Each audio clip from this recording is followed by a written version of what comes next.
Alhamdulillah ni. Terung apa kau panggil? Terung telunjuk cik tangga panggil. Ni. Kita buat ambil kat pokok ni. Alhamdulillah, syukur nikmat ni.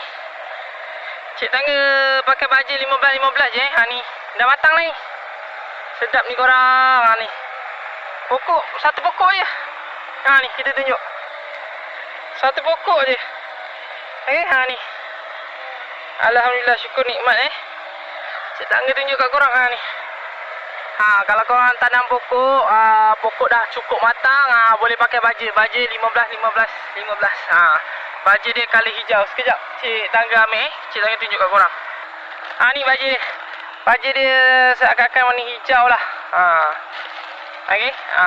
Baja ni 2 minggu sekali. 2 minggu sekali korang letak dekat bangkal keliling, bangkal dia. Ni kita nak petik lagi lah ni. Buah dia. Jom kita petik. Bismillahirrahmanirrahim. Kita tunjuk kat korang. Ni. Kita satu pegang telefon, satu pegang gunting. Bismillah. Right, dah jatuh kan? Ni.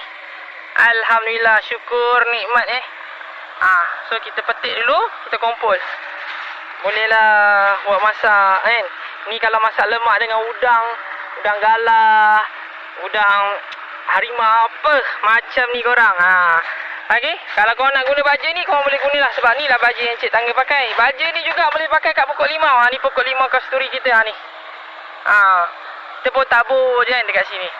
Okey korang, ni lagi besar. Alhamdulillah, syukur nikmat Tapi syarat dia kena pakai gunting. Nak ambil kena pakai gunting. Alright, bismillah, Allahu Akbar. Okey. Ni dia. Okey korang.